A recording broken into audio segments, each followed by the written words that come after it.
if you can please turn on your cameras, the speakers of our first panel, Cisa Tixicuro, Quechua researcher and expert in digital marketing, speaking from New Orleans, Sofia Guayaquil, a Mapuche TikToker activist and publicist, speaking from Chile, Nicolás Isasa, digital activist and human rights and environmental lawyer, speaking from Colombia, and finally, Camila Figueroa, social communicator, researcher, and TikToker. She's Chilean and speaking from the UK, and she will be speaking about self-representation of indigenous groups in Latin America. This panel discussion, I would like to ask all speakers to turn on their cameras. I think they are already on the screen. And let's start the panel. First of all, thank you very much for participating in this event with us. And it's been wonderful to speak with you in the last couple of weeks. We've been speaking about the event and our interest in participating and to make visible the Latin American participation in digital platforms such as TikTok. First, a question to all of you, and then I will address each one of you specifically, and you can answer the following question. What are the main motivations as content creators, indigenous content creators and activists to use TikTok? And of course, from the point of view of a researcher also, what is your motivation? Sophia, if you can start, can you tell us a little bit about your motivations? Hello? Thank you very much for inviting me and for including me. Well, I began using TikTok during the pandemic. I think that many of us got to know the platform better during that period. In my work and my idea to start creating content was something I had already planned. When I was a teenager and I lived in the city, I had this dual identity, my indigenous identity, and in the city I was just one more person in the crowd. And every time I visited to my community and I dressed in my traditional clothes, I would do that in my birthplace. But when I was in the city, I noticed that I had a dual identity. And also my classmates, they would see that I did different things during the weekends. Whenever I uploaded stories, they would see me dressed in my traditional attire. So, and that called their attention. So I thought, well, I wished someone would show that young people also acknowledge their ancestry and that this is not something left in the past, that we, during modern times, also use social networks. Because in Chile, there is a lot of stigma regarding indigenous peoples. So I thought that it would be a good idea for someone to show this dual identity. And I said, well, during the pandemic, I said, I'm going to show this. I am going to show my traditional clothing and to really show what I'm about. I went viral and then I start making more videos telling my experience vis-a-vis stigmas and prejudice and suffering. And I saw that many people shared my same concerns. So that served me as an inspiration to continue making videos. And that's what I'm doing today, to really trying to talk about stigmas and prejudice and for people to realize that we are common, normal people who dress like this, but can be also part of any sector in society. We can study, we can work, we speak other languages, but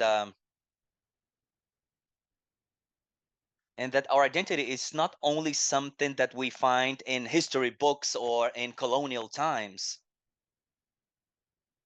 that we still live this reality together with our families, and we try to rescue that, and we want people to notice that, and for this to uh, last throughout time.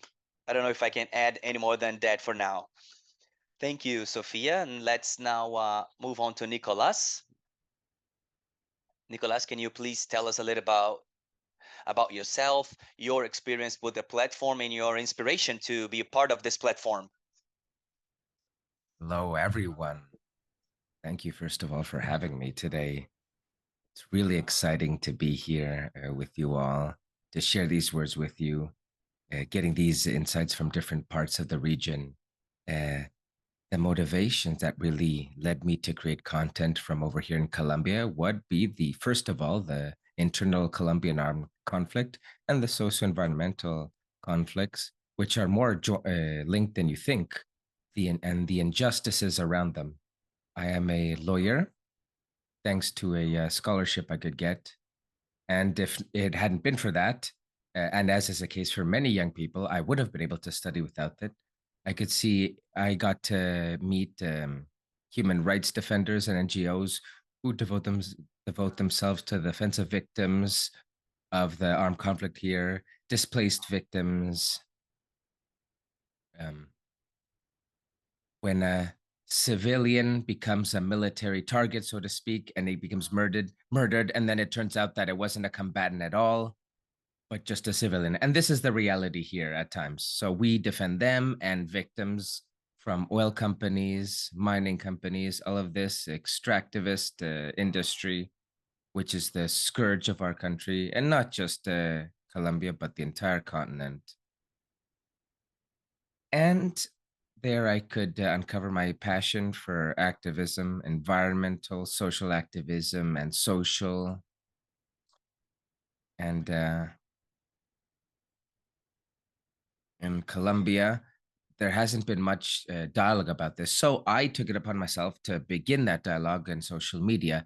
In the beginning, I didn't have a lot of confidence in myself in this because more people interested in looking at music videos, choreographies, dancing and other but valid topics as well. But perhaps I thought there might not be a public interested in this, an audience. But I uploaded a video of a murdered environmental activist here, and he was defending a bird species here, and that video became relatively viral. So I continued uploading similar content with that activism in mind, and I still devote myself to environmental issues, but mainly peace construction issues. In Colombia, I was with some ex-combatants who signed a peace accord and who dropped their weapons. So the way they live off rafting now, they've switched industry, so to speak, and we try to promote that through social media. So we try to promote that reconciliation of dropping your weapons and coming back to regular life. So there is a way out through dialogue. We can make peace. There can be reconciliation between combatants and civilians. And we can make agreements between communities and the state to lead everyone to drop their weapons. These are the things that that are my passion. And this helps me along my path of defending human rights and peace. Thank you, Nicholas. So here we're starting to see the different uses and opportunities that this content can provide us in this continent. And here, from the point of view of each different new or each different cultural group with different interests within the region. To round out, we'll be giving the floor to Camila, who will be talking about her research on Indigenous TikTok content creators. The previous speakers have talked about their own research and will be, and I believe you, Camila, will be sharing slides for us. I'll enable that for you, and I believe you are ready for slide sharing. Well, first of all, greetings. I'd like to share a brief, just a slide with you here. I am a social communicator from the Catholic University of Chile. I performed my master's in the London School of Economics, and I studied TikTok as a means of self-representation for indigenous communities in Latin America. So I'm very grateful to have this space to talk about some of these topics that some of which I've been already hearing on here. And so I'm very happy to share my research with you, what I've been able to, my advances. And my interest in studying TikTok came out just as Sophia during the pandemic, because I started uploading content to share what my life was like in the UK as a Chilean. But in the platform, I started to see that there was a lot of communities, among which we had the Latin American indigenous community, which is what prompted me to decide to take this up as a research topic after completing my master's. And among the motivations, once we've got the methods down, and after interviewing several figures in Latin America, as Sophia mentioned, the topic of visibility came out to create visibility for their identity, their indigenous identity. There's a lot of spaces in Latin America where they didn't feel represented, neither in educational curriculum. There's a lack of presence. Now, granted, for a lot of the people I surveyed, TikTok was a significant way to share contact. But very quickly, the surveys turned toward topics such as visibility of their community, education. This could be used as a medium to educate our audience on customs, on cultural aspects, on cultural aspects such as dress, cuisine, vocabulary. There's a lot of words that we use in Chile and in the region, of course, which comes from indigenous words and languages. So this is a way to create that sort of awareness. Another thing that came out within the motivation to create videos was the concept of preservation, of conservation, better said, of their language, of music, of their customs, their dress customs,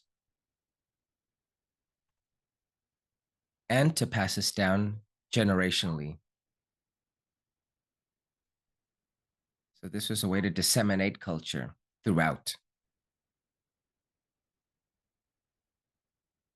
Thank you very much, Camila.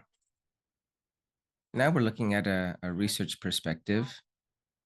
Their interest in shining a light on these peoples from a research point of view, and also getting insights from people on the ground, so to speak, since Camila is also from Latin America. Now, Latin America often, sadly, is studied as a homogeneous group. And here we can see there's a massive level of, it is quite a heterogeneous group, actually. So, and now,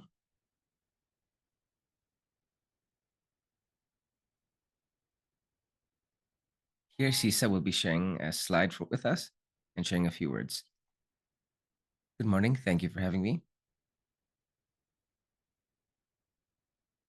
It's quite a wonderful opportunity to shine a light on indigenous communities in the digital concert. I just finished a master's at Tulane in New Orleans. And I turned to TikTok research also in the pandemic, but also due to the lack of connection generated through the pandemic. And when performing a study on indigenous TikTok, which talked about what occurs when us as young people from indigenous communities, how we're able to see ourselves in social media throughout the pandemic. my siblings who are younger than I was, that they'd show me the videos that they'd watch, and I could see I by seeing those videos, I remembered my own childhood and seeing that the only way that we are represented as Indigenous people in television was just in stereotyped fashion. And all that content was consumed by people who weren't Indigenous. So that content was quite discriminatory. So most information they had in my era came from television, and again in that stereotyped fashion, unlike what I've been seeing recently on TikTok. So when seeing that my siblings were growing up in a different environment, being able to consume media that showed us how we really were in a non-stereotypical fashion, I saw this as an opportunity to shine a light on our community in an objective fashion. Now, I was working at a digital marketing center in Ecuador, and we went over this topic as a whole, and we came to an agreement to see what was the underlying factors here for all of this and the impact it has with content creators. So we performed a qualitative and quantitative analysis where we performed interviews on TikTokers and on content consumers. And a lot of this came out of the need to there's a personal interest here because I'm also part of the group that is being studied and who feels the effects of all these phenomena, myself and my family and my community. So I'm not immune to the effects of all of to what is going on in the medium. So therein lies my motivation to study this, and the idea that the First Peoples need to be we need to be shown as dynamic peoples and not as museum exhibits.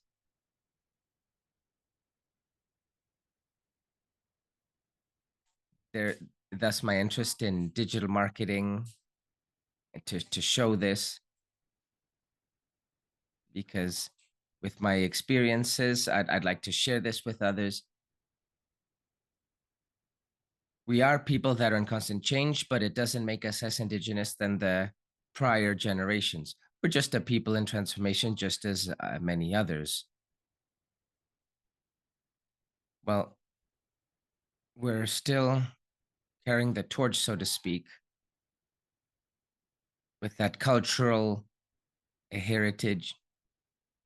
But in the midst of a new society where we're adapting, we're all adapting. So that's why I believe TikTok has been a very important platform to understand how we're carrying that torch to the new generations. Thank you very much, Sisa. Now, everyone's been talking about the idea of preserving or shining a light on a topic, creating awareness.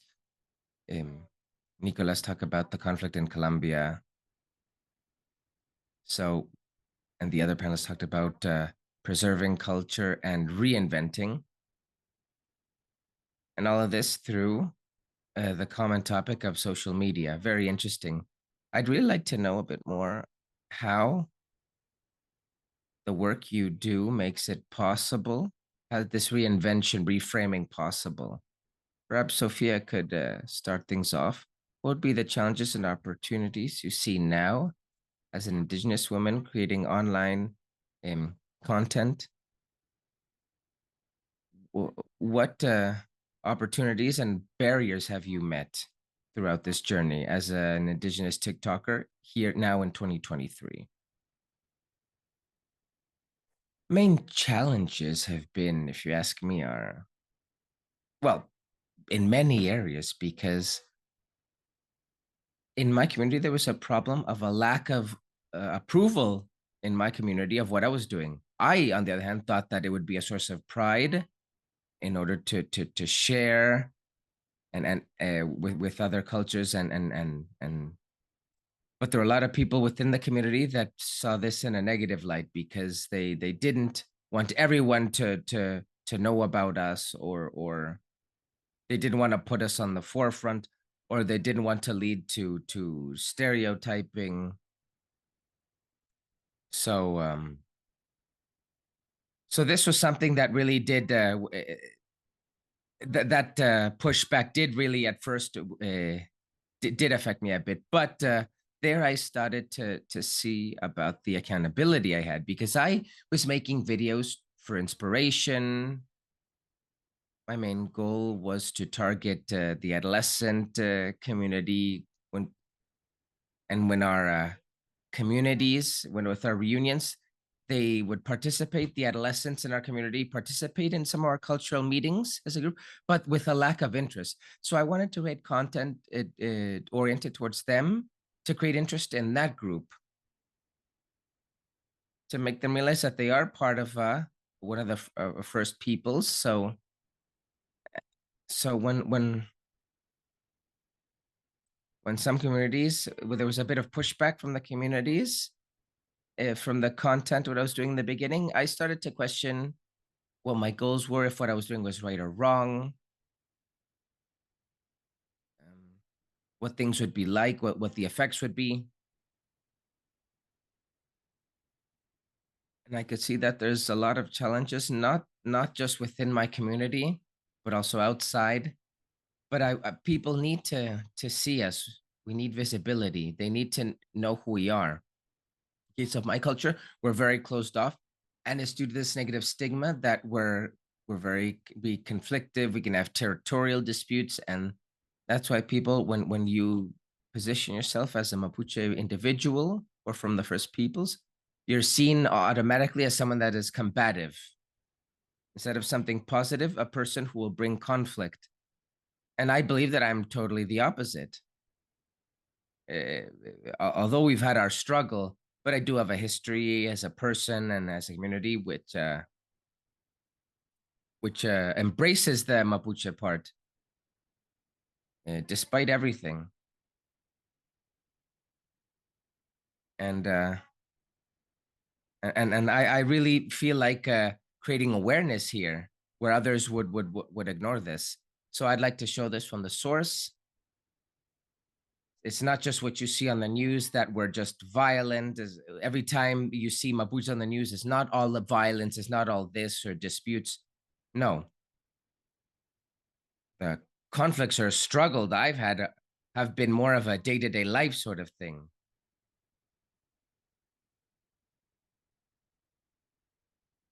And with this dual identity in my job as a publicist, I've also met challenges because my co-workers can see my social media. They can see about my Mapuche background, and that can even lead to doors shutting with me due to stigma in this country. So by making myself visible, this has brought more awareness, but it also made me a bit of a target, so to speak. But so this is something that I've had to do, a cross to bear, so to speak. So there has been consequences, but has been very satisfying to see how society changes and advances. We've had a proposal for a new constitution, which sadly wasn't fruitful, but one of the people that was we had many Mapuche members represented in the drafting of that potential constitution. So it was quite an experience to be put more at the forefront, so to speak, at these processes. But yes, it was also a bit of like I said, the pushback was also a bit scary for a while, because with activists, often these people sometimes they can be threatened activists because of what they do. So it's something that I felt I've had to do, because new generations need to be value our history and our present, and that's something that the young community also has to take accountability for. Because we sit down and do nothing, we could remain voiceless. Present within society, but a cult. Thank you, Sophia. From I got many ideas from your testimony, and but let's now hear from Nicolas. Nicolas, how do you see risks and the dangers involved in creating content?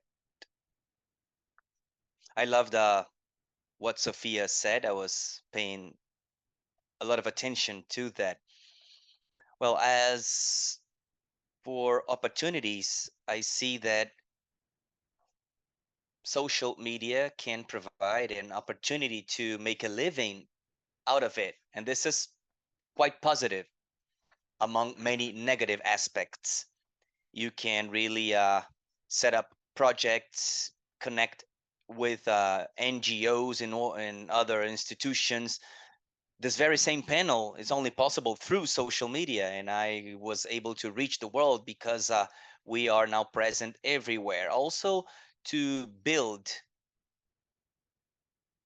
social fabrics and to really break with the truth oligopoly, because here in Colombia many are in favor of the destruction of nature and extraction of natural resources, and they justify war and damage to nature, and they say that the solution is more fighting and bloodshedding, and no one really works for peace building and dialogue. So there are many opportunities, like I said, in social media, but also there are risks and challenges. In terms of challenges, I see many. I feel privileged in some cases, and sometimes I feel that it's very hard to have been born where I was born. So we see, for example, class divisions in the TikTok algorithm. It's not the same to create content being in the global north than being in the global south. Of course, I recognize that up in the north there is also other divisions between north and south. Also, I feel that sometimes there is a privilege regarding to being able to purchase the best technology gadgets, provide a good audio and an image quality, and if you can't afford that, a good mic or a good camera, most content will not be visible. Another challenge is gender bias. It's not the same to create content being a woman or a non-binary person than being a man. I'm very aware of my privilege. I know that as a male, my content will be made more visible because I am not harassed. I am not suffering with gender bias, and this is really different from women and other and diverse genders. You can see that very clearly when you look for content creators. Also, there are race biases here in Colombia and around the world. The hegemonic ethnicities are more visible, much more than African descendants or others. And personally speaking, I have been censored by saying things I say and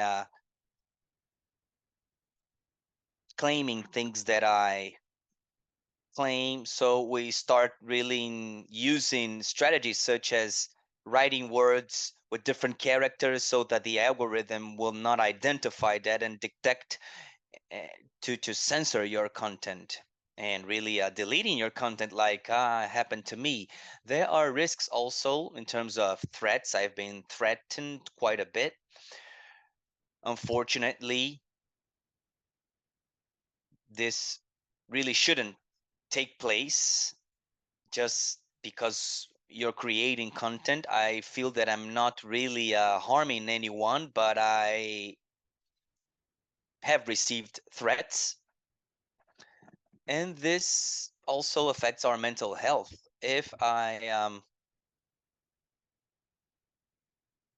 had to really go to therapy because content creators go through a lot.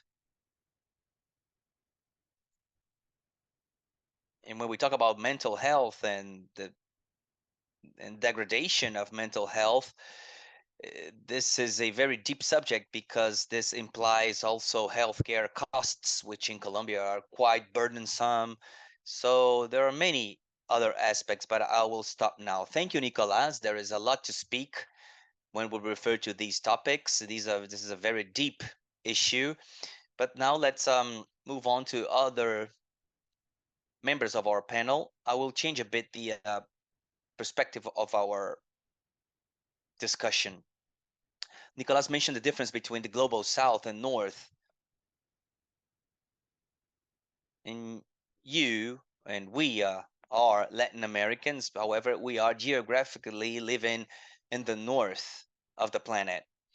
And it's interesting to think about what Nicolas has mentioned about these differences that can be set by algorithms and other means. So, Cesar, you create, or actually, Camila, you create content as a Chilean woman in England. And what are the difference that you have observed? Well, this is quite interesting. I create content in Spanish.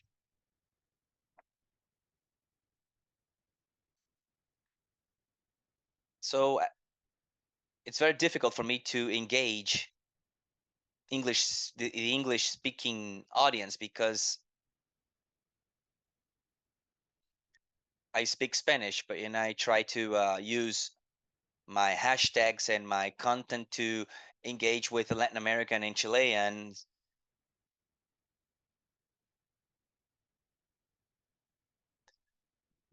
Now, regarding what Sophia and Nicolas mentioned, within our communities and territories, there is a hate space and a bullying space. And in terms of mental health, people and our audience, they also have expectations about our content. When I make content, when I create content, and I only did it once in English, whenever I show that I don't have a the accent that people expect, I get hate comments. So people, they really punish you for not having a clear English native accent. Or if I'm speaking Spanish and I use an English term because I just got from work and I had been speaking English the entire day, people really punish you for that because you have used one word in English, and we get bullied and hate comments. So my experience has been really trying to find out what the audience wants and what they expect from me, what triggers hateful comments, how to deal with bullies. And that has influenced my content, my videos. When I noticed that my viewers were much more engaged as a community, I feel that the platform has changed and that there is less hate than before because we have created a community. But I haven't really had any meaningful contact with a British audience. Yes, thank you, Camila. We'll be speaking also about um, content creators who generate content for immigrants. Sisa, now to you. Can you tell us a little bit from your experience and your research as an Indigenous woman and content creator? Do you feel that Indigenous peoples, they feel comfortable creating content, and what is their relationship with their viewers and their audience and the algorithms and the community in general? Yes, Daniela, I when we talk about Indigenous influencers, it is interesting to notice that creating content has brought them closer to their grandparents and their community, because to create content they had to go back to them and think about the type of content they are sharing. Like Sophia told us what type of content they wanted to show, if it's something they can or not say, and to really trying to learn things they don't know that well. One of the printed content creators from my community, Quichua Tabalo, he told me that when he made a video explaining why the Quichua man have long hair, he noticed that he didn't really know why, but he had always had the long hair, and everyone around them too, and he had to go back to his grandparents and ask that question. So he learned about that. Also, so content creators, they need to go through a learning process to create content as well, and to tell their audience about that. And regarding viewers and consumers of content who also come from Indigenous communities, the impact of content content on Indigenous and non-Indigenous peoples, well, it's different, because for non-Indigenous people, this is more of a trivia or a curiosity-driven experience, really trying to learn about something that is different and trying to break down stereotypes, everything that they have learned about that community through television and traditional media.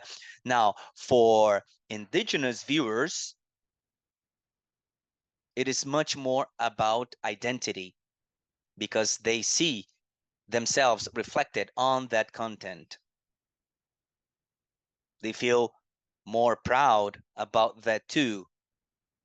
Like I said, men who wear long hair, and they feel more identified with the content creator. And this is positive for young people's self-esteem as they get older, because they are more aware of their own culture, and this helps strengthening their identity, especially those that are not living anymore in the territories. Because for young people who are there, who are in their territories, they know more about their culture, they're more exposed to the culture than people who are not. For instance, myself, I grew up in Quito, in the capital, and my siblings as well, they grew up around non-Indigenous peoples. Therefore, this content connects them with their culture, something that has been broken down by migration and other things. Our study also showed, and Nicolas mentioned, that one of the main challenges are algorithms and the virtual bubbles that we see on TikTok. And we saw that because not everyone faces this reality. For example, we talked to people who had never seen this type of content and who showed interest in seeing that and learning about that. They wanted to see that, but I never get the content or exposed to that content. So how can I do to really see that content? And other people would get this sort of content constantly. So we have this sort of bias and challenge for influencers and for viewers, and they're trying to navigate that, because even though TikTok states that their aim is to expose people to different content and different influencers, these there are biases. Therefore, I feel that many of the things that have already been mentioned by other speakers, but what I wanted to do is really tell you uh, about these aspects regarding viewers and indigenous content creators. Thank you very much. Right. So that really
And this has been mostly because of mental health, because the pace of posting is very stressful. If you stop posting for a while, your visibility goes down and your interaction goes down. And this, because I am someone who really doesn't think about figures, but the very rationale of these networks forces you to do that. And as you make a living of this, you have to think about that.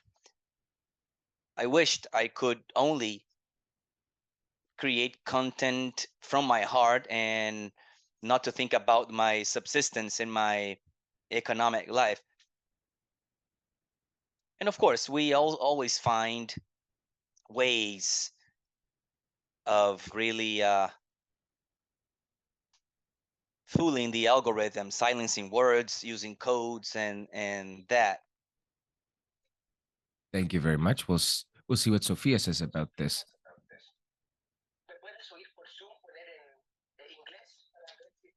All right. Well, Sophia, in this, you talked about that you've lost job opportunities. You've even had threats for this content creation if you thought about stopping doing it. And also, as a response, another thing is perhaps to switch your content so it'll be more similar to what they like in TikTok or what the audience likes. If you've catered it more, if you've had to cater it due to that. So have you had to adapt or? Yes, well, when it comes to question one, now there was a 10-month, I took a 10-month hiatus. No Instagram, no TikTok uploads on my end. And due to that situation, I'd mentioned that very situation, the son of a politician that got into a tiff with me. Yes, it was almost a bit traumatic because the level of hate that I got in the comments and even from within my community, because I didn't care about hateful comments from outside my community, but from within my community, accusing me of almost being a criminal of what I've done. So yes, that for mental health reasons, I had to take a hiatus because and there was that created quite a conflict because I love making videos. I loved the dialogue in the comment section for to dispel myths like um, people would say things like Mapuches are from Argentina or vice versa, and I'd step in to sort of dispel some of those myths.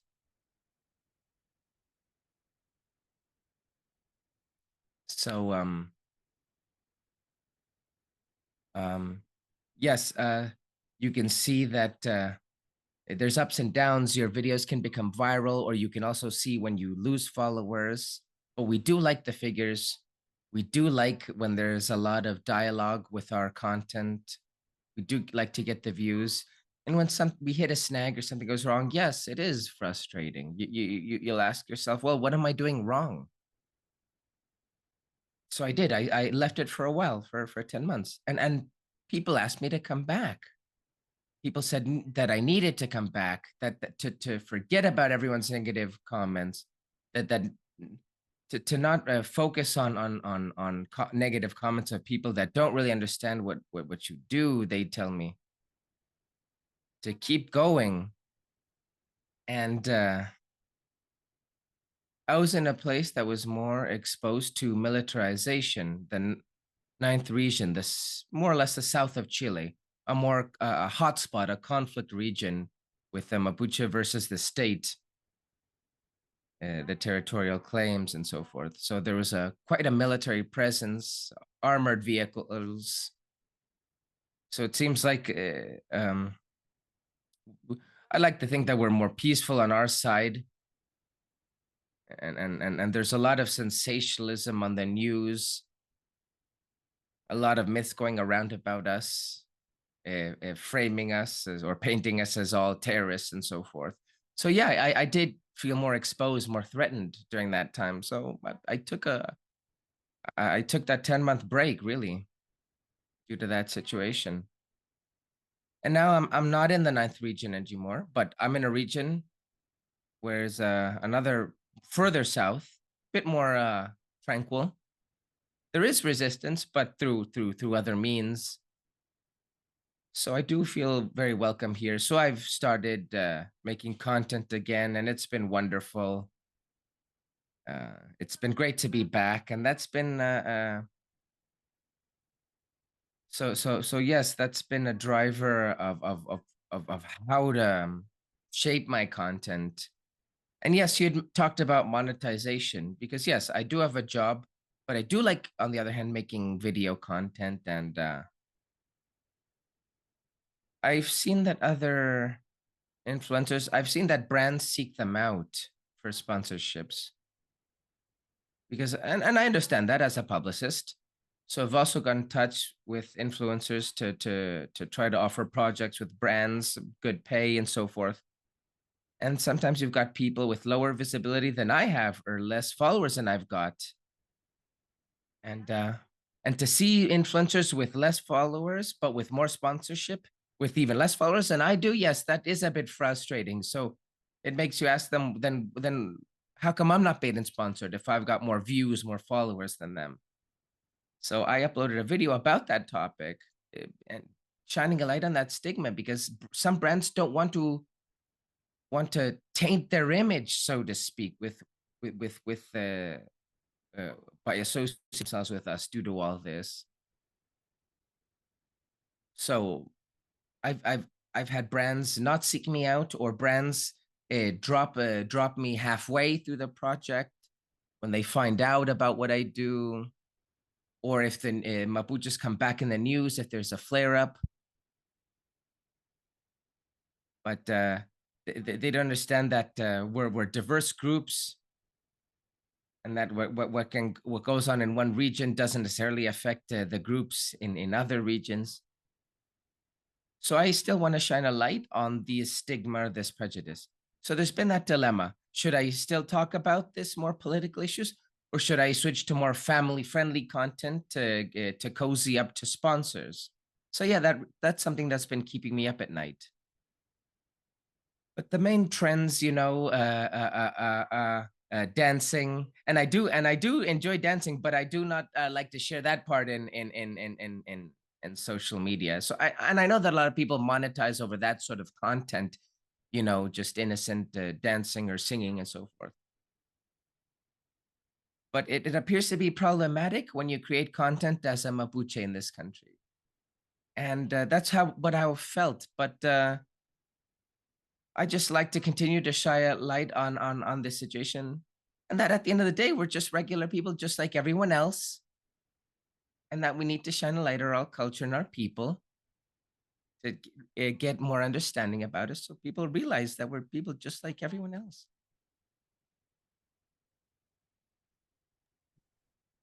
Thank you, Sophia. We could speak for hours about this issue, but we're out of time. Now we'll try to address some of our audience's questions. So if people who are listening to us, if you want to make a question, please go to the Q&A icon. I think that in Spanish it's yeah, preguntas y respuestas.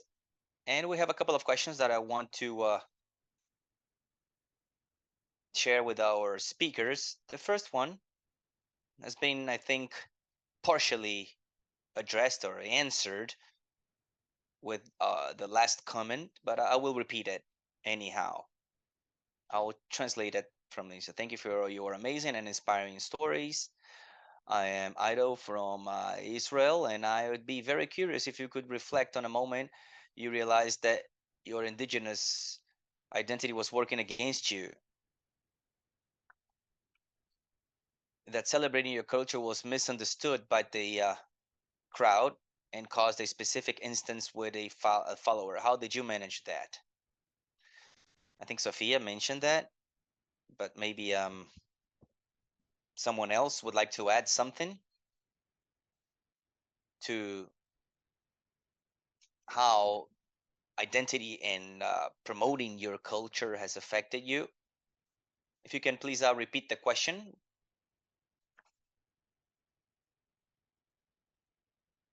Has Was there a moment when you realized that being an indigenous person and having an indigenous identity was harmful to you when celebrating your culture was misunderstood by your viewers in any specific situation with a person? A question by Ido Steinberger.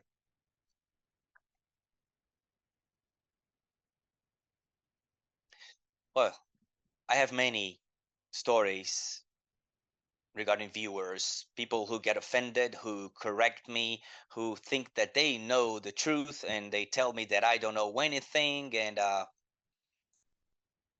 this is not like what you're saying. Well, some sometimes is really a matter of listening to these to this feedback and say, yes, well, maybe you're right. I'm young, and once again, I wanted to mention that case I faced with the son of a politician, because that generated a lot of misunderstanding. In that case, that person went after me to get visibility. Her mom was a candidate for a public office position, so he wanted to engage with me because here the Mapuche issue, the what we call our autonomy, is really an issue, and people usually are very critic of selling yourself or your culture to get views, and I don't do that. I have my own convictions, so it was a very serious matter, because we could say that I am one of the most well-known Mapuche influencers. So I am a spokesperson for my people. And in that case, it's a very delicate situation, a very sensitive situation, because I have to explain to people that I am only speaking for myself and I am not the spokesperson for my entire people, because some of them might be in disagreement with what I'm saying. And sometimes they also correct me, telling me that in their community, the things that I say are not like that. I have been studying more my language, Mapudungun, and I also have noticed that there's a lot of linguistic diversity in the ways that we see the world. We are the same people, but we differ quite a bit from region to region. And also people who grew up in the city and then went back to our ancient lands, and it's we have different views from people who have always lived there. So I have faced some misunderstanding and some issues, but I find that entertaining as well, because that provides me with material with content. Finally, I can really show people that I am not close-minded, and I don't think that I know the truth, that I'm the holder of the keeper of the truth, and finally I have a good time creating this content and talking to people and engaging with my audience. It has been a constant and ongoing learning process. And also, it's a way of filtering your viewers, because those that enjoy your content, they stay and they stick around, and those that don't, they just uh, go away. And if I get upset with anyone, I can always block them. Thank you, Sophia. We have three more questions, but we only have 3 minutes left. Therefore,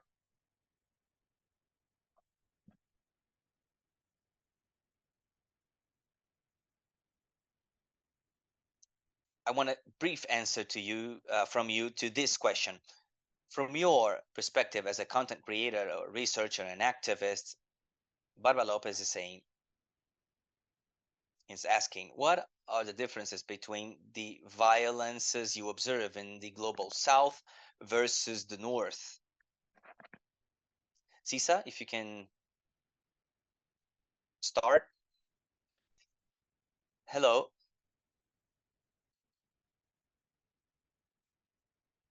I will try to connect my last comment to this one. My identity hasn't been a problem in social media, but it has been a challenge for me in the academy, in the university. it's tough to study in the global north coming from the global south as an indigenous woman. And most of the violence I have experienced is about really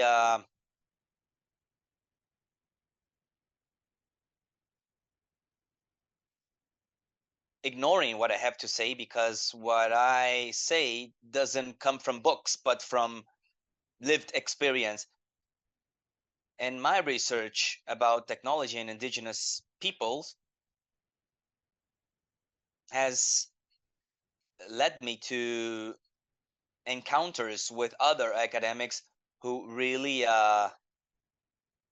ignore my experience as an indigenous woman, because my knowledge is based on other people's uh, research as well. But the most of the knowledge that I bring into my work is my lived experience as an indigenous woman and my community and the way that we relate to other indigenous communities as well. So I have been, or people have tried to silence my voice because it's not supported by quotes and academic literature. So my struggle is really about providing legitimacy to what I say from my lived experience. And I have to constantly explain my own existence within the academic environment. And within these spaces, people talk about my culture and they often ignore what we have to say for ourselves. So that's mainly the violence that I have experienced. And my studies also have showed that the structures and the infrastructure in the north and the south play a role in that too. When we speak on the global north, in the global north, internet connection and access is much wider than in the global south and in indigenous communities. Access to internet and technology devices pose more challenges compared to the north, where internet networks and technology is much more advanced and widespread throughout society. So this is something that we need to think about whenever we create content from the global south, because we have many more challenges as viewers and as creators of content.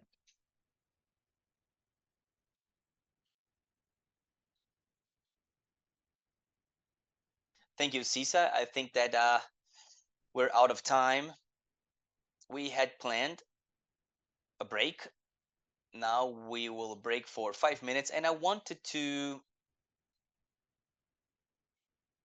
close this panel saying that this conversation is not over. It's not really over. This is only the beginning of a much deeper dialogue, and we can dive much deeper into these issues and topics. This has been very enriching in terms of what we have learned about the platform and about the people who use this platform, because technology is about people, is a tool that allows us to reach higher goals like social justice, the visibility of cultures, and of course a tool to change dominant structures like Nicolas, Cisa, and Sophia have mentioned. This is an opportunity to do that as well.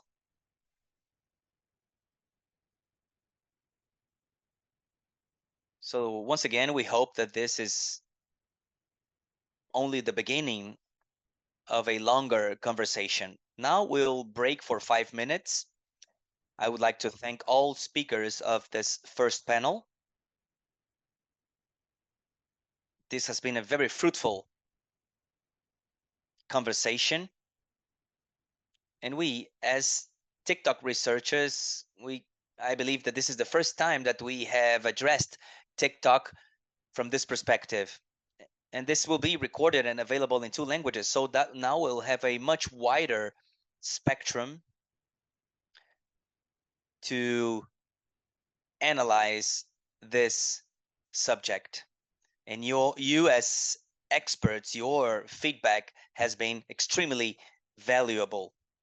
So let's go for a 5-minute break, and then we'll continue with our second panel that will address, let me just check here my notes. Our second panel is about Latin American culture's invisibility in the diasporas. Thank you very much.